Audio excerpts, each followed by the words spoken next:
The flight is now ready for boarding. Passengers only be on a gate room, please. And no smoking be on the exit. Thank you very much and have a very pleasant flight.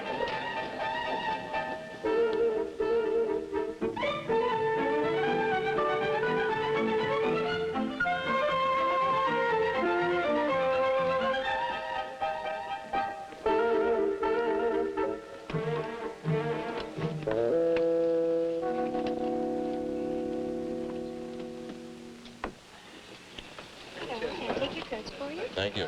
Quite welcome. Thank you. You're welcome. Please, ma'am. Thank you. Well, this traveling by jet is really something, you know. Here we are in Chicago, and 4 hours from now we'll be in L.A. It's hard to believe.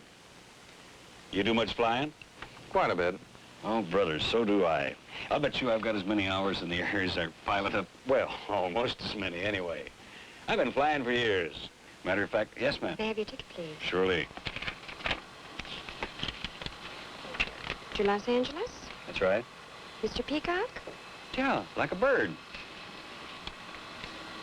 Why, hello, Mr. Craig. I didn't recognize you. It's been a long time since you've flown with us. Hope you have a nice trip. Well, thank you. Sure I will. You some kind of celebrity or something? Hardly. Well, if you don't mind my asking, what kind of work are you in? Well, not at all. I'm with the FAA. Oh, one of those government agencies.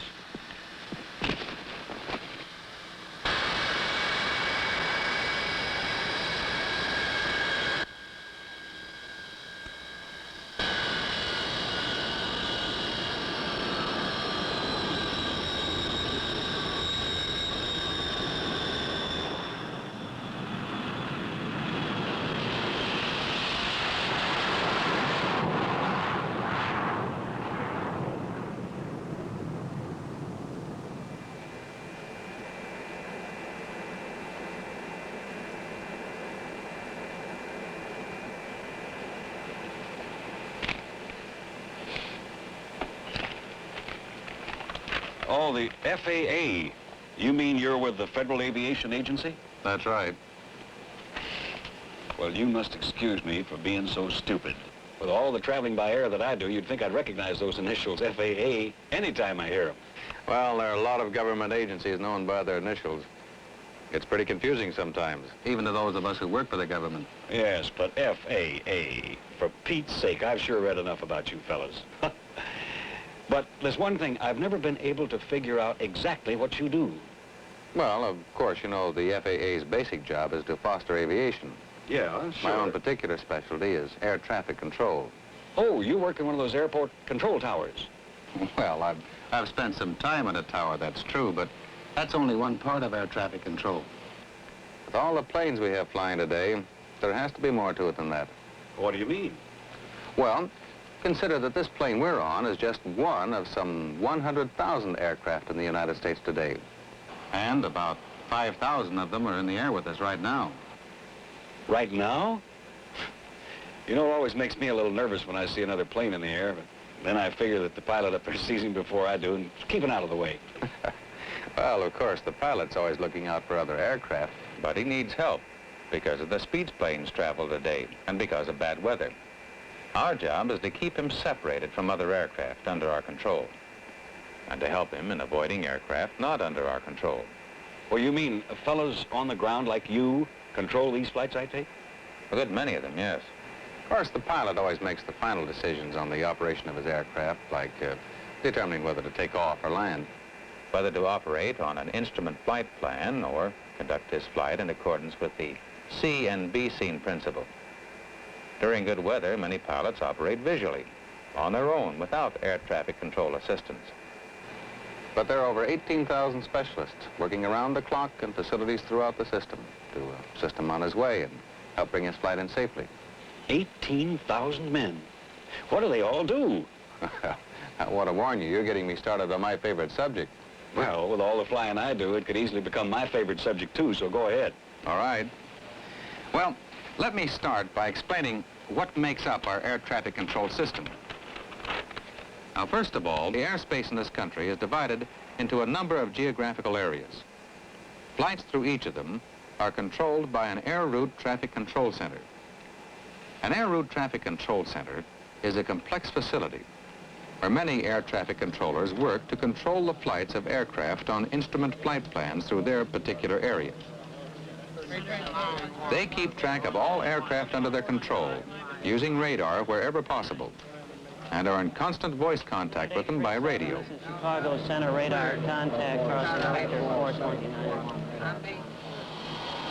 ARTC centers control commercial aircraft, plus military aircraft,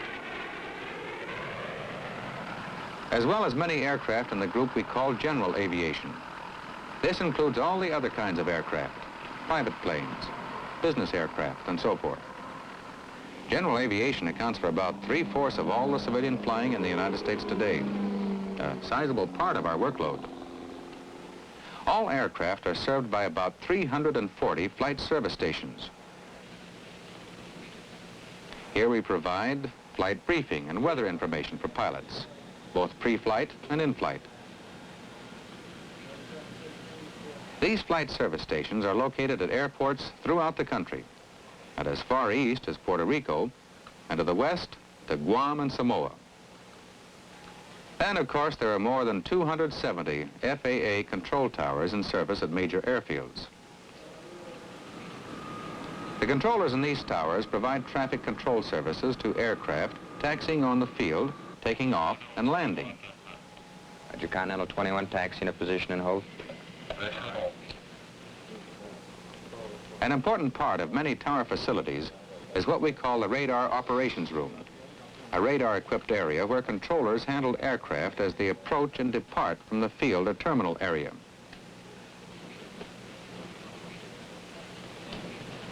Code 3, code 04, Roger. This is one of the most critical jobs in air traffic control because of the complex traffic patterns around many terminal areas.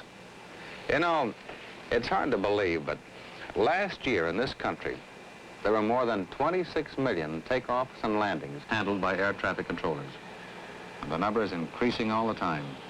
That's a lot of airplanes to be responsible for. Yes. And the important thing is this. Every one of those planes is loaded with people.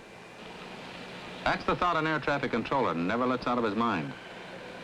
Well, take this plane, for example. These people are more than statistics to us. I don't mean to get dramatic, but every passenger on a plane is a human life that is entrusted in a great measure to the skill and judgment of the pilot and to the air traffic controller. You all must feel a tremendous moral responsibility to the people who fly. You bet we do. You know, I fly someplace every week.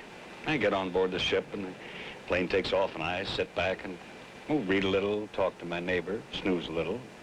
Before I know it, we're there. I hardly have given any thought that there might be somebody on the ground who's looking after me. In a way, that's the biggest compliment you could give us in the aviation business. Because our aim is to make sure that you and everyone else who flies travel with complete confidence. You know, it's just beginning to dawn on me that there's a lot more to a flight like this than meets the passenger's eye. Yes, this flight, for instance, actually began at least an hour before scheduled flight time.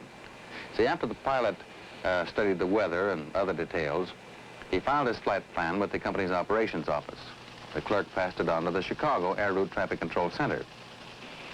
The information was put on flight progress strips that indicate the flight number, route, altitude, and other important flight data. These strips were distributed to all controllers in the Chicago Center who would be controlling the flight. So the center controllers had their proposed flight details before the passengers were even on board. You mean all that happened before the plane even left the gate? That's right. Then, as soon as all of the passengers were on board and the flight crew had run through a pre-start checklist, the co-pilot contacted the O'Hare ground controller in the tower. O'Hare ground control, United 837, gate E5, taxi clearance, IFR, Los Angeles. Go ahead.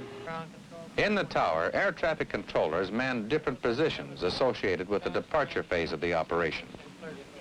United 837, this is O'Hare ground control. Clear runway 32 left, taxi via the outer taxiway. Wind 330 degrees at 12. Altimeter 29904, over. Roger, United 837. In addition, controllers in several other tower positions are concerned primarily with arriving aircraft. All these men are fully qualified to serve in each position, and they rotate every couple of hours. While we taxied out to the runway, a tower controller, known as the flight data man, contacted the departure controller in the Chicago Air Route Traffic Control Center for an instrument clearance for our flight. And requesting United 837 IFR Los Angeles. The controller in the center checked the flight strip for our flight to make certain there were no conflicts with other flights in the area. Then he gave the tower flight data man the clearance for our trip.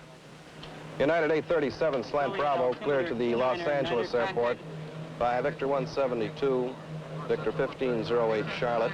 Des Moines is 068 radio to Des Moines, J60.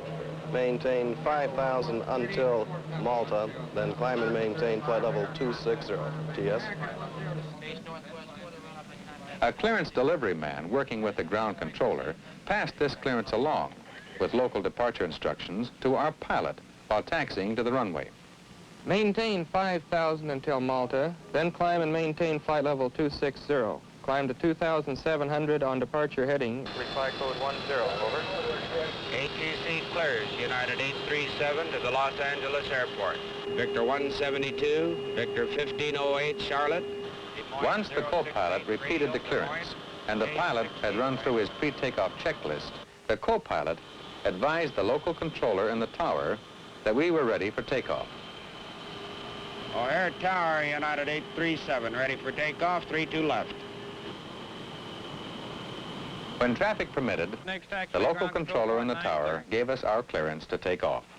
United 837, O'Hare Tower, 32 left, cleared for takeoff. The takeoff clearance was heard on interphone by the radar departure controller in the radar operations room below the tower, as well as on radio by our pilots. United 837.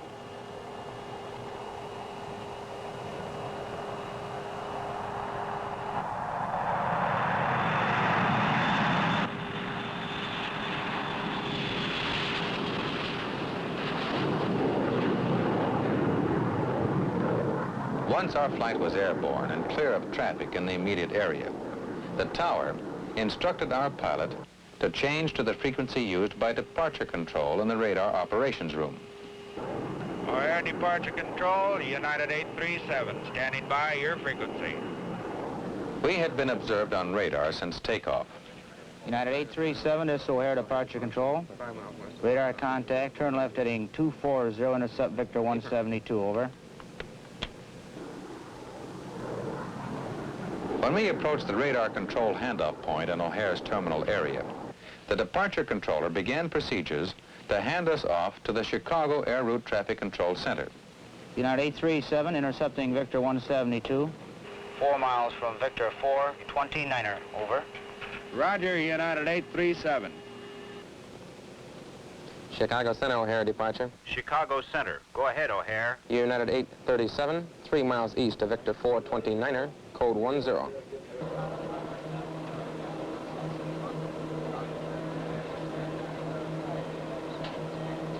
Radar contact, United 837, DG. United 837, contact Chicago Center. On 120.4 now, over. United 837, roger, 120.4. Good day. Chicago Center, United 837, your frequency. The air traffic controller in the center had flight strips of all aircraft under his control, including ours, which gave him a complete picture of his traffic. United 837, this is Chicago Center, radar contact, crossing Victor 429er. Roger, United 837. At this point, control of our flight was transferred from O'Hare to the Chicago Center. This is just the first of 5 centers that will control our flight to Los Angeles. From here, we will move into the Kansas City Center area, then Denver, then Salt Lake City, and finally Los Angeles. The route we are taking is clearly marked by electronic navigational aids known as VOR, or VORTAC facilities. VOR and VORTAC facilities are actually radio navigation stations They're located all over the country and form the basis of a whole network of highways in the sky. These facilities are operated and maintained by FAA personnel, so pilots will have a dependable, easy-to-use, static-free aerial navigation system. 63 FAA aircraft fly some 50,000 hours yearly, checking and monitoring the accuracy of these facilities. Like all center control areas, Chicago is divided into sectors, almost like several small centers within the larger center. A team of controllers works each sector. Some sectors, such as Chicago's west departure, handle traffic up to 24,000 feet. Other sectors handle high-altitude traffic, aircraft above 24,000 feet. The west departure controller cleared us through his sector to the position we are now. United 837, climb and maintain flight level 260, report leaving 15,000, over. United 837, roger, leaving 5,000 for flight level 260, report leaving 15,000. United 837, traffic, 10 o'clock, 15 miles, northwest bound. We don't have them, center. How about a radar vector? United 837, turn left heading at 220. Left to 220, United 837.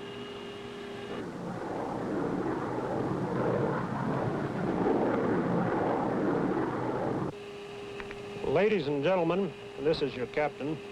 Air traffic control is vectoring us by radar to avoid traffic. We'll be back on course in a minute or two. Well, how do you like that? Well, this is an example of one of the services provided by air traffic control. The radar controller turned us away from another target that he had on his scope. Just a little extra insurance. Well, this probably was another aircraft flying visually.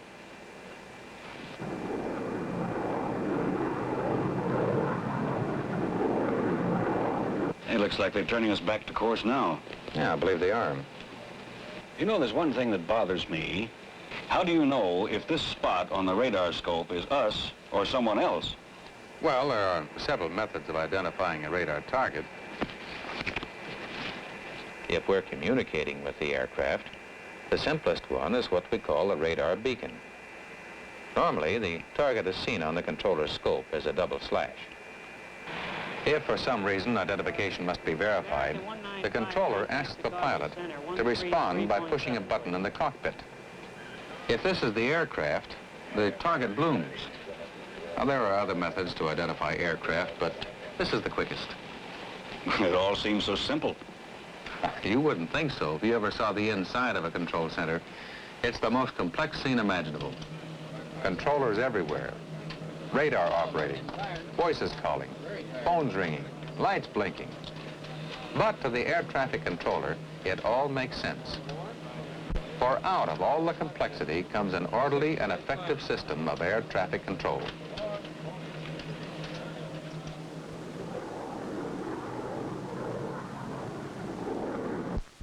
Chicago Center, United 837, leaving 15,000. Go ahead. United 837, roger, leaving 15,000. 15. United 837, 15 miles east of Malta, code 10. Radar contact, change United 837 to code 21. Roger, code 21. 240 on the heading, thank you. United 837, reply code 21 and contact Chicago Center 132.85 now. Roger, United 837, reply code 21, and now changing to 132.85.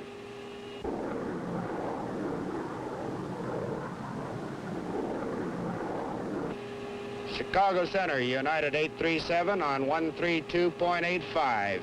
Climbing to flight level 260, now leaving 16,000. Go ahead. United 837, this is Chicago Center. Radar contact, 12 miles east of Malta.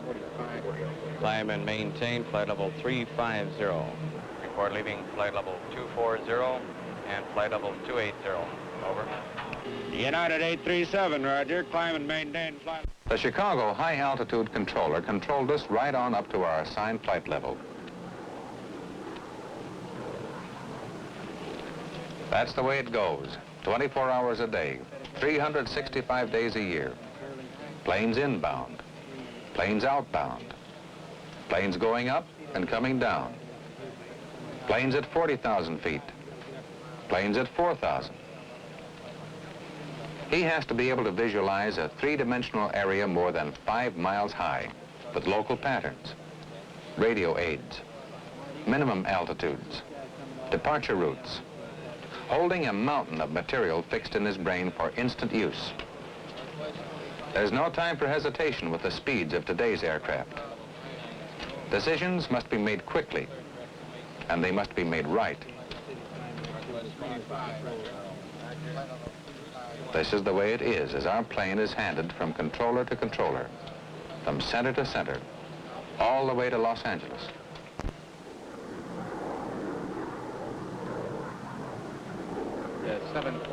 United 837 Chicago Center, contact Kansas City Center now on 132.4. Over.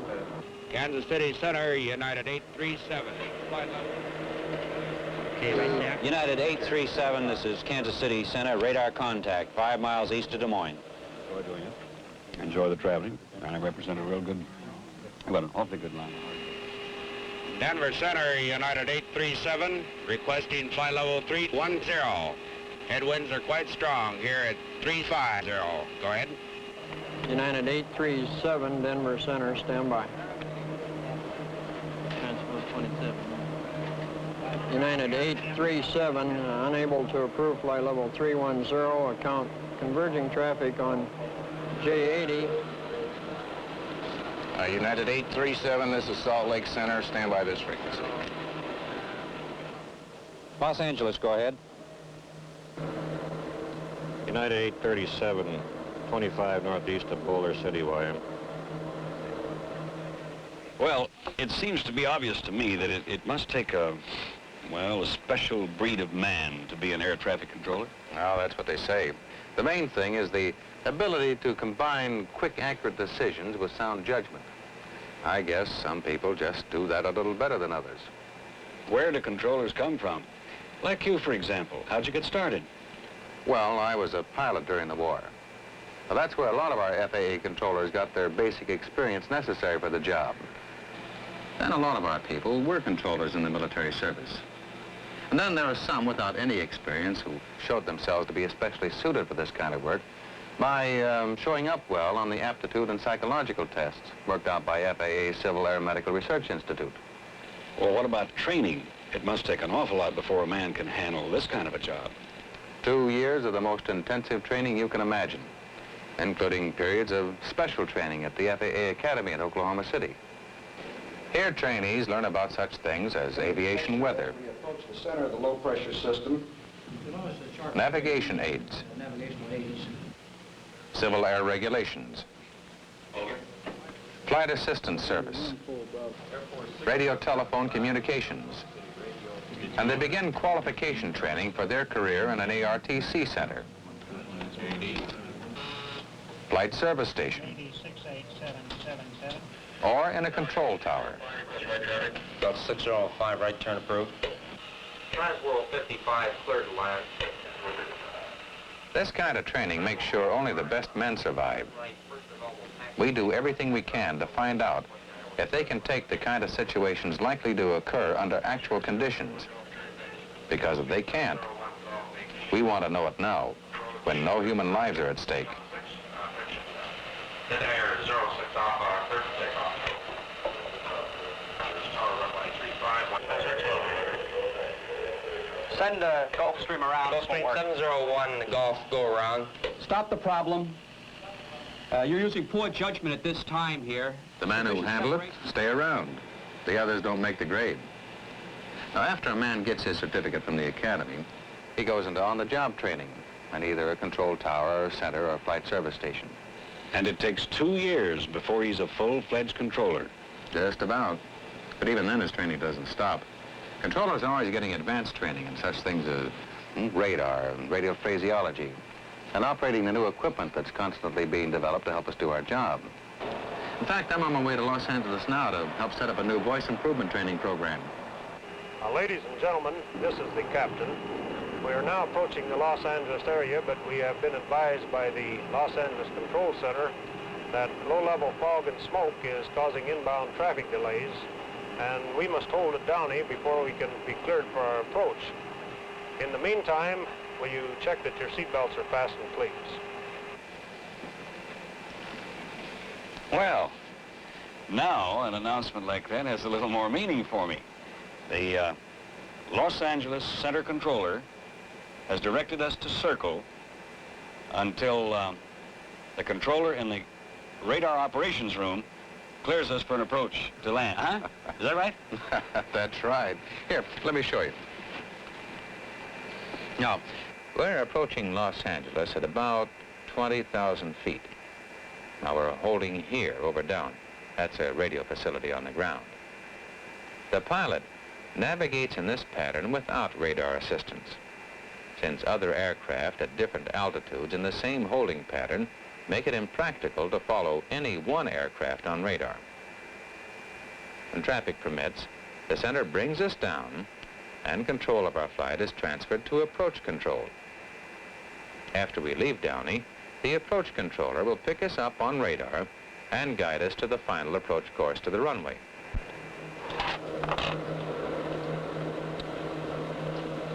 Approach control.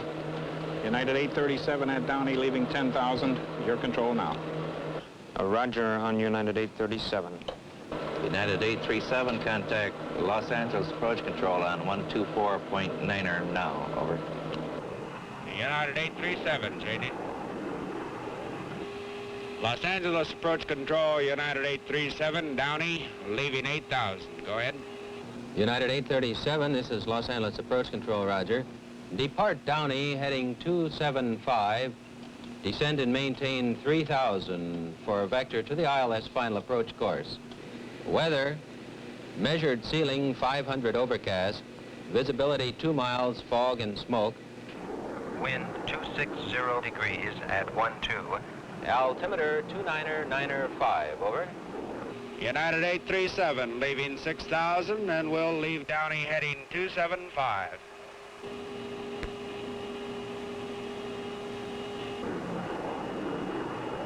Los Angeles approach control, United 837, leaving Downey and 4,000. Go ahead.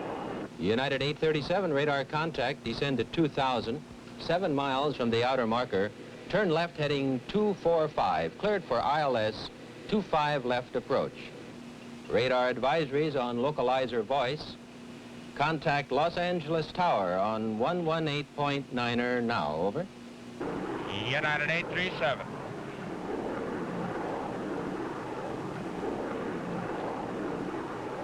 Los Angeles Tower, this is United 837 on your frequency. United 837, this is Los Angeles Tower. Report passing outer marker. Straight in, runway 25 left. Wind 270 degrees at 8, over. United 837. As the pilot makes an instrument approach to the Los Angeles airport, he listens to the radar controller in the radar operations room, as well as to the tower controller. United 837 passing outer marker on course, altitude okay, advise when runway in sight. Los Angeles Tower, United 837, outer marker inbound. United 837, cleared to land. United 837, 4 miles from touchdown, on course, 25 feet above glide path. United 837, 3 miles from touchdown, on course, altitude okay. 3 miles. United 837, 2 miles from touchdown, on course, altitude okay. United 837, runway in sight.